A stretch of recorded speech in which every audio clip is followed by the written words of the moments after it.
Welcome to Gate Ministry. प्रभु यीशु मसीह के नाम से फिर से एक बार आप सबको स्वागत है।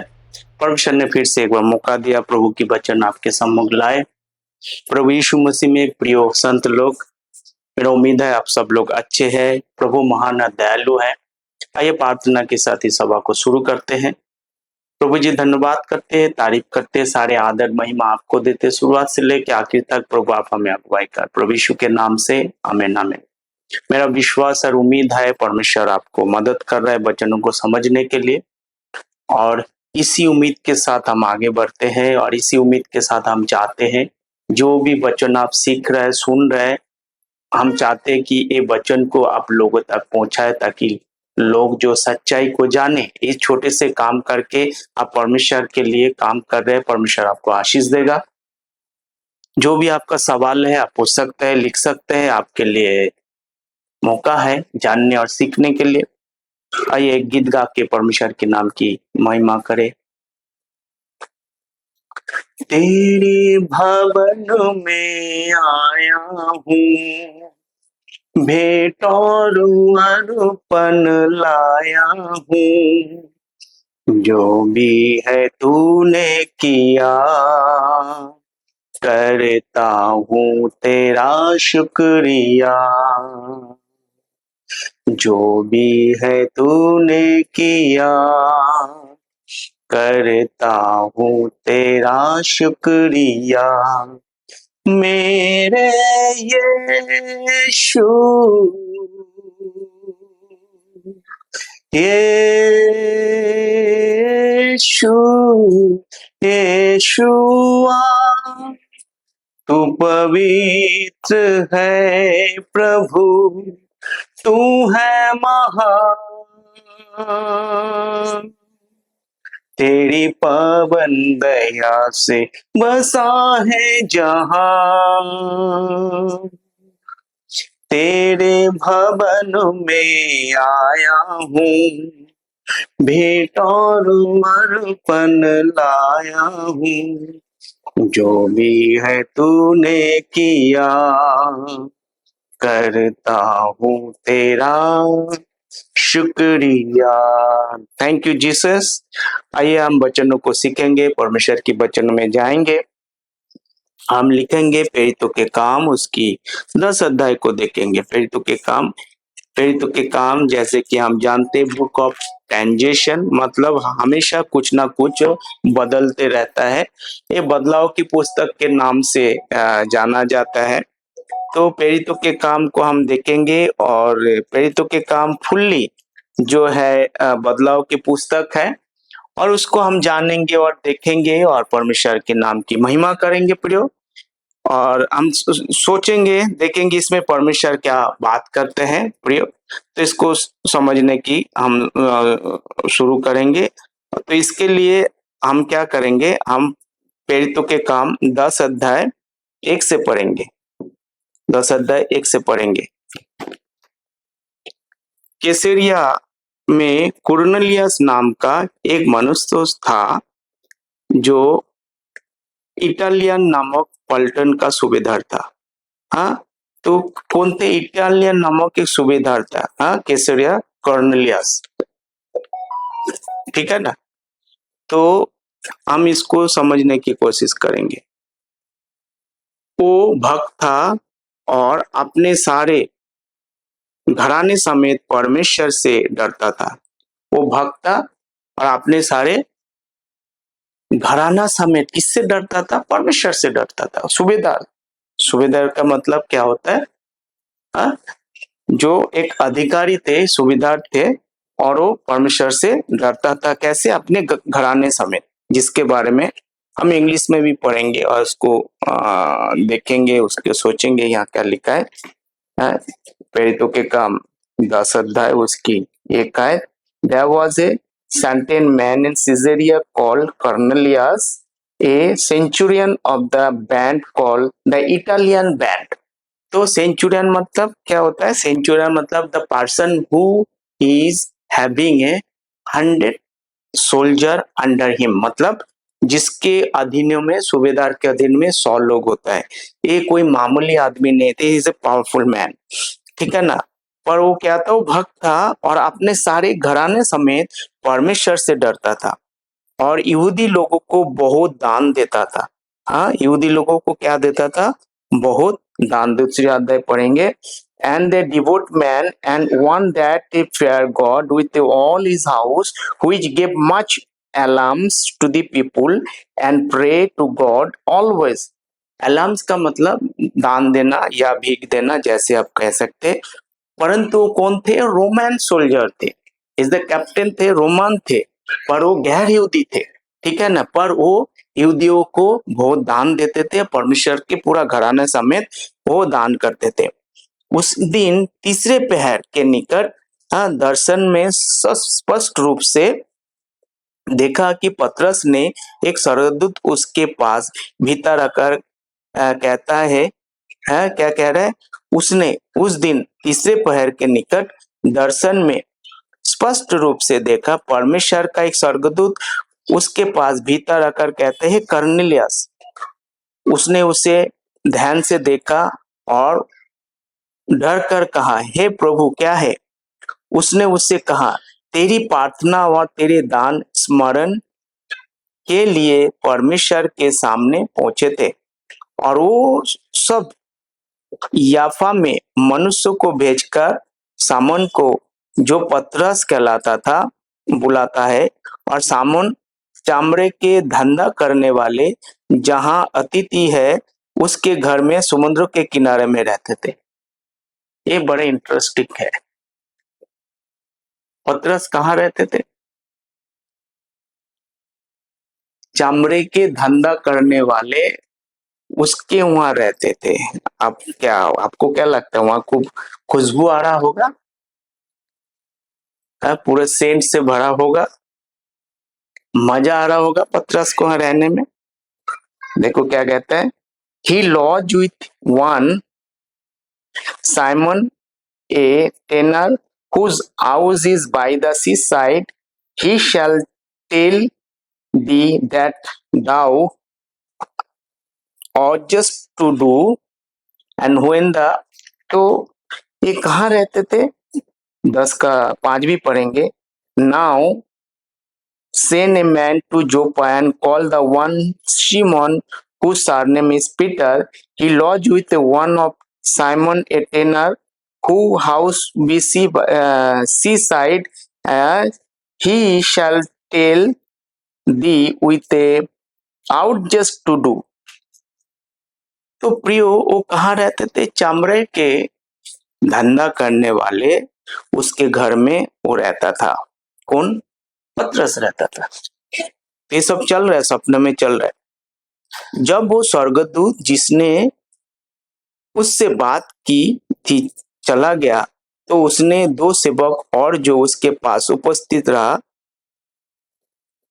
कहते थे कि उनमें से एक भक्त सिपाही को बुलाया और उन्हें सब बातों को बताकर याफा को भेजा। दूसरे दिन जब वे चलते चलते नगर के पास पहुंचा, तो दोपहर के निकट पतरस छत पर प्रार्थना करता पड़ा। क्या कर रहा था, छत के ऊपर प्रार्थना कर रहा था। उसे भूख लगी और कुछ खाना चाहता था, परंतु जब वो तैयारी कर रहे थे तो बेसुध हो गया और उसने देखा कि आकाश खुला गया। कौन बेसुध हो गया, पतरस बेसुध हो गया। उसने क्या देखा, आकाश खुला गया और एक पात्र चादर के समान चारों कोने से लटकाते हुए पृथ्वी के उतर रहा, पृथ्वी की ओर उतर रहा, ऊपर से नीचे की ओर आ रहा है, पृथ्वी की ओर आ रहा है, जिसमें पृथ्वी के सब प्रकार के चौपाने और रेंगने वाले जंतु, आकाश के पक्षी थे। उसे एक ऐसा शब्द सुनाई दिया, हे पतरस उठ मार और खा। क्या शब्द सुनाई दिया सपने में, दर्शन में, हे पतरस उठ मार और खा। परंतु पतरस ने कहा, हे प्रभु कदापि नहीं, क्योंकि मैं कभी कोई अपवित्र या अशुद्ध वस्तु नहीं खाया है। मतलब यहूदियों के लिए अशुद्ध वस्तु, जो लिविटिकस चैप्टर उसकी 11 अध्याय को हम पढ़ते हैं, थोड़ा देर के लिए हम चलते हैं वहां पर।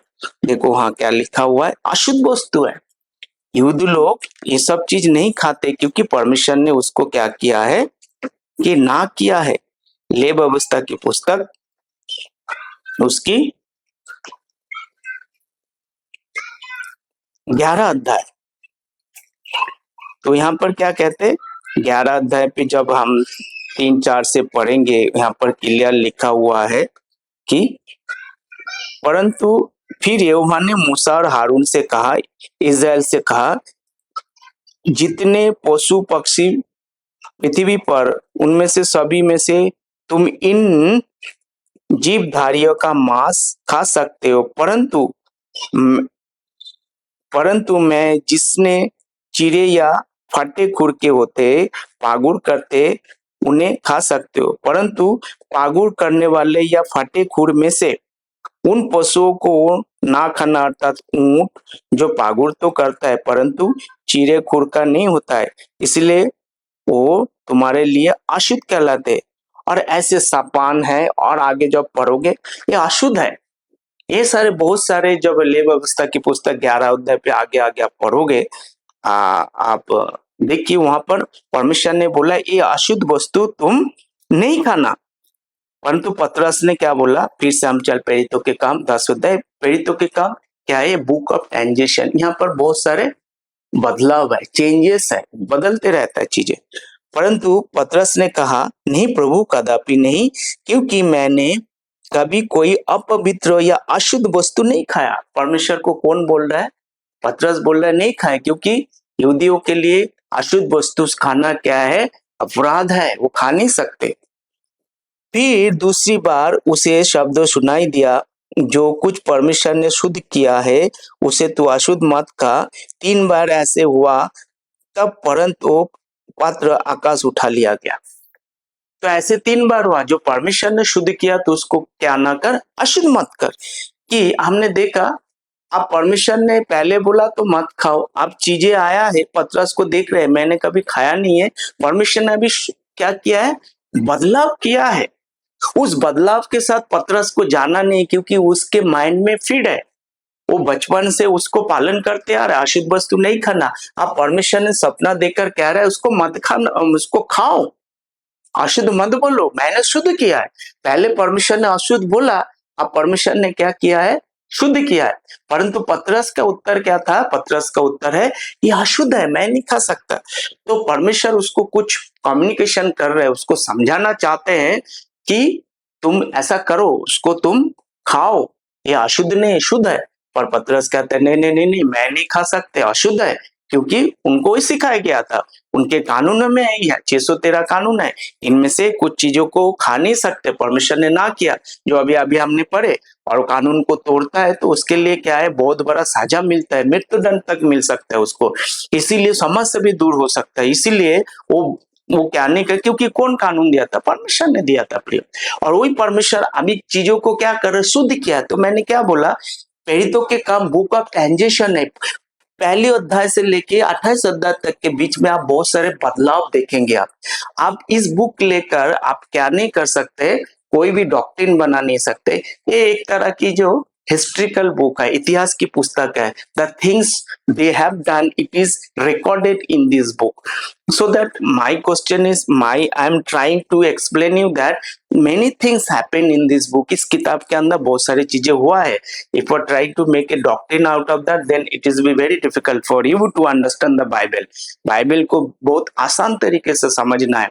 ये जो बदलाव यहाँ पर हो रहा है, पतरस को समझना पड़ेगा। एक समय परमेश्वर ने क्या बोला था, मनुष्य को वेजिटेरियन बनाया था, परमेश्वर ने बोला था आप सारे साग सब्जी खाना। उसके बाद परमेश्वर ने क्या बोला है, तुम मांसाहारी खा सकते हो। उसके बाद भी परमेश्वर ने, हमने देखा है कि 11 अध्याय ले व्यवस्था की पुस्तक में परमेश्वर कह रहे हैं कुछ मांसाहारी में से सब नहीं खा सकते, कुछ चीजें खा सकते हैं, कुछ चीजें नहीं खा सकते, जिसका लिस्ट परमेश्वर ने दिया है। तो ऊंट भी नहीं खा सकते, तो प्रिय पर बहुत सारे लोग ऊंट खाते हैं।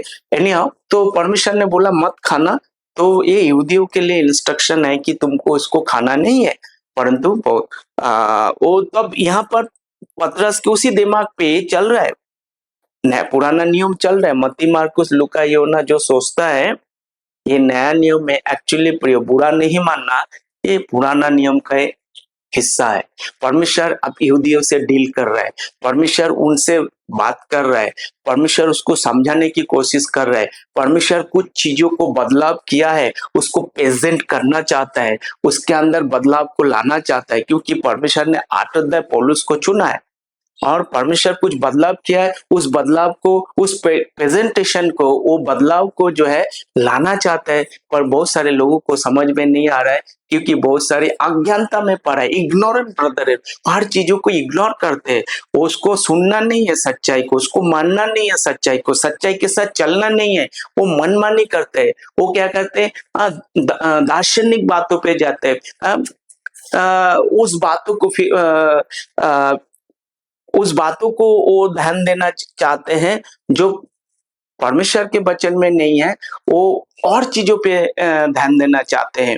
तो प्रियो मैं आपको यही समझाना चाहता हूँ, जो बदलाव हुआ है बदलाव को आपको समझना जरूरी है। यानी आगे बढ़ते हैं 17। तब पतरस ने अपने मन में दुविधा में था, क्योंकि ये दर्शन आया परमेश्वर की ओर से आया, परमेश्वर ने दिया, वो दुविधा में पड़ गया। ये दर्शन जो मैंने देखा ये क्या हो सकता है, वो अपने आपस में बात करने लगे। तो देखो वो मनुष्य जिन्होंने कर्नेलियस ने भेजा था सामोन के घर पता लगाकर द्वार पर खड़े हुए। तो वहां पर एक व्यक्ति जो कर्नेलियस भेजा, जो हमने 10 पहली आज से देखे, वहां जो चल रहा है तो यहाँ के देखा और सामन के घर के सामने खड़ा हो गया और पुकार कर पूछने लगा, क्या सामन जो पतरस कहलाता है अतिथि यही अतिथि है क्या? तो वहां के उसके बारे में छानबीन कर रहे, जांच पड़ताल कर रहे, कहीं रहता है क्या। 19 पतरस ने उसे उस दर्शन पर सोच ही रहा था कि आत्मा से उससे कहा, देख 3 मनुष्य तेरी खोज में है। तो 3 लोग आए उसके खोज में। 20 आयत, अंत उठकर नीचे जा और निसंकोच उसके साथ लो ले, क्योंकि मैं ही ने उन्हें भेजा। तब पतरस ने उतरकर उन मनुष्य से कहा, देखो जिसकी खोज तुम कर रहे हो वो मैं ही हूँ, तुम्हारे आने का क्या कारण है? उन्होंने कहा, कर्नेलियस सूबेदार जो धर्मी और परमेश्वर से डरने वाला और सारी यहूदियों जातियों में सुनम मनुष्य है, उसने एक पवित्र स्वर्गदूत से ये निर्देश पाया कि तुझे अपने घर बुलाकर तुझसे वचन सुने। तब वो उसने उनसे भीतर बुलाकर उनकी पूछनाई की। तो ये सारे चीजें वहां पर चल रहा है, क्योंकि कर्नेलियस से स्वर्गदूत से उनसे बात किया, क्योंकि धर्मी व्यक्ति था और वो सारे भले वो गैर यहूदी था परंतु तमाम उस परंपरा को मानते थे, यहूदियों को देते थे, वो धर्मी मनुष्य था और धर्म भले वो उसी हिसाब से चल रहा था। दूसरे दिन ये उनके साथ गया और जाफा में भाइयों में से कुछ उसके साथ लिए। दूसरे दिन वो कैसरिया पहुंचे, कर्नेलियस अपने कुटुंबियों और प्रिय मित्रों को इकट्ठा करके उनकी बाट जो बाट जो रहा था, उनके इंतजार कर रहा था, उनसे वकील। स्वर्गदूत ने क्या बोला? परमेश्वर का उद्देश्य क्या है? Go and speak the word of God, परमेश्वर की वचन को प्रचार करने के लिए बोल रहा। कथा कहानी नहीं है, मेरे मन की बात नहीं है और इधर उधर की बातें नहीं है, ये परमेश्वर की वचनों को बोलने के लिए बोला। हाँ, मैंने 40 दिन फास्टिंग किया, ये सब बोलने की जरूरत नहीं है आपको करने की भी जरूरत नहीं है। आप चाहे तो कर सकते हैं, पर ये सारे बातें नहीं है और मुझे इतना बनाना है, वो बनाना है, ये करना है, वो सब चीज करना है, ये सारे बातें नहीं। परमेश्वर की वचन उनको बताना है। एनीहाउ, तो आगे बढ़ते हैं। दूसरे दिन कसीरिया पहुंचा, कर्नेलियस अपने कुटुंबियों के साथ इकट्ठा करके उसकी बाट जो रहे थे। तब पतरस भीतर आ रहा था, तो कर्नेलियस उससे भेंट किया, उसके पांव पर गिरकर उसको प्रणाम किया। सो वो इतना ये भक्तिमय था, कर्नेलियस उसको प्रणाम किया। He is a very big man, जिसके अंदर 100 सोल्जर है रोम के अंदर, आप समझ रहे, ऑर्डिनरी मैन नहीं है ना। परंतु पतरस से उसे कहा, खड़ा हो, मैं भी तो मनुष्य हूँ, और उसके साथ बातचीत करता हुआ भीतर गया। और बहुत से लोग जो इकट्ठे देखकर, ठीक है ना, उसने उनसे कहा, तुम जानते हो कि अन्य जातियों की संगति करना या उसके वहां जाना यहूदियों के लिए अधर्म है। क्या कह रहे पतरस यहाँ पर? ये जो बदलाव हुआ है, जो दर्शन पतरस ने देखा, क्या देखा? अन्य जातियों के पास जाके संदेश को लेके जा।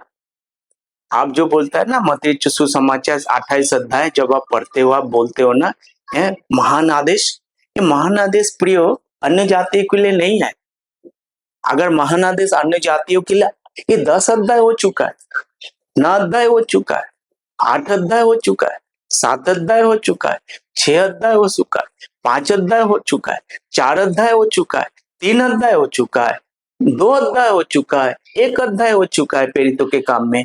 अभी भी पतरस ये परमेश्वर का जो आज्ञा थी वो अन्य जाति के पास क्यों नहीं लेके जा रहा है? अगर ये अन्य जाति के लिए महान आदेश अगर होता तो क्यों नहीं लेके जा रहा है? क्या कह रहे पतरस? अन्य जातियों के साथ संगति करना क्या है? यहूदियों के लिए अधर्म है। आप बोलोगे क्या?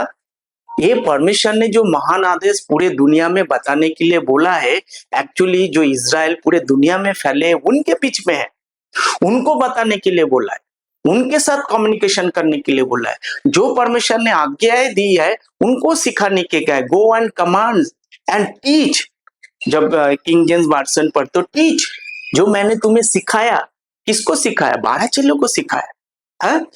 यीशु मसीह स्वयं कहता है, मैं किसके लिए? मैं यहूदियों के लिए आया, यहूदियों के खोए हुए भेड़ों के लिए आया, इज़राइल के खोए हुए भेड़ों के लिए आया, हमारे लिए नहीं आया। परंतु इसका मतलब नहीं है कि परमेश्वर हमसे प्रेम नहीं करते। परमेश्वर ने उपाय करना शुरू किया है।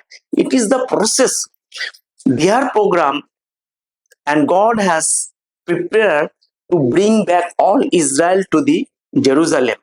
According to that, God has planned and asked them, go and preach and share the word of God, bring all the Israel in the land of God. तो परमेश्वर उनका प्रोग्राम है। You are not participating on that. आपको बुरा लग रहा होगा इस सारे बातों को सुनकर, पर ये सच्चाई है। अगर ये सच्चाई नहीं होता, पतरस ये बात नहीं कहता कि गैर यहूदियों से संगति करना क्या है? ये अपराध है, पाप है। क्या पतरस उस पाप को करेंगे? परमेश्वर के साथ रहा पतरस, वो पाप को करेंगे? नहीं करेंगे। परमेश्वर ने ना किया, मत जाना। प्रियो, इस बात को आप समझना, ये जो परिवर्तन हो रहा है, जो खाने का जो सपना पतरस ने देखा है, वो सपना एक्चुअली क्या है? वो सपना देख रहे, अभी समय आ चुका है पतरस, तुम ये काम कर, अब तू अन्य जाति के पास जाके सुसमाचार सुना और लोगों को लेके आओ। पतरस का सुसमाचार अलग है प्रियो। पतरस क्या सुसमाचार? मन फिराओ, देखो परमेश्वर की राज निकट है। कहाँ मिलते हैं? अब हम दूसरी अध्याय 2:38 में देखो, प्रेरितों के काम 2:38।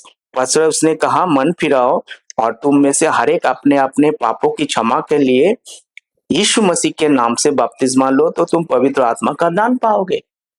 जब तक वो बपतिस्मा नहीं लेगा, मन नहीं फिराएंगे, तब तक उनके लिए आशीष नहीं होगा प्रियो। और 3:19, इसीलिए 3:19 प्रेरितों के काम, इसीलिए मन फिराओ और लौट आओ कि तुम्हारे पाप मिटाए जाए। मिटाए नहीं गया, मिटाए जाए, जिसमें प्रभु के सम्मुख से विश्रांत के दिन आए। सो दैट इज द परमेश्वर की ओर से क्या था? महान आदेश था। जाओ, जाके सुसमाचार प्रचार करो, लोगों को बोलो मन फिराओ, देखो परमेश्वर दोबारा आ रहा है। The second coming of Jesus, जब प्रभु यीशु मसीह आएंगे, उनके पापों को क्या करेंगे? माफ करेंगे, और उनको क्या करेंगे? परमेश्वर उनको बचाएंगे। और इसी के साथ परमेश्वर ने वो क्या कर रहे हैं? उसको ये तमाम चीजों को करने के लिए भेजा है। यहाँ पर कह रहा है कि अन्य जातियों के साथ क्या करना? संगति करना क्या है? यहूदियों के लिए क्या है? अन्याय है। क्या कहते हैं? तुम जानते हो कि अन्य जाति से संगति करना उसकी यहूदी के लिए अधर्म। क्या उस कानूनों को ब्रेक करना चाहेंगे क्या प्रियो? आप इस बात को समझने की कोशिश करो, इस कानूनों को ब्रेक करेगा? क्यों कह रहे पतरस यहाँ पर? इतने अध्याय हो चुका है, अभी भी वो यहूदियों के बीच में सेवा कर रहे प्रियो, कोई अन्य जाति के पास नहीं जा रहा है। महान आदेश यहूदियों के लोगों के लिए है और किसी के लिए नहीं है। हमारे लिए भी परमेश्वर ने आदेश दिया है। वो ग्रेस गॉस्पल दिया है, अनुग्रह की सुसमाचार पतरस को पौलुस को दिया है प्रियो। तो ये बात को आपको समझाने की कोशिश कर रहा हूँ। जो बदलाव हुआ है, इस बदलाव को आपको समझना पड़ेगा और उस समझ के साथ ही आपको चलना पड़ेगा। प्रियो, प्रभु यीशु मसीह हमारे पापों के लिए मारा गया, गाड़ा गया, तीसरे दिन जी उठा। आप विश्वास करोगे, परमेश्वर आपको उद्धार देगा। मेरा उम्मीद है आपको समझ में आया होगा। ऐसे हम इसको कंटिन्यू करेंगे। सबको जय मसीह की। God bless you.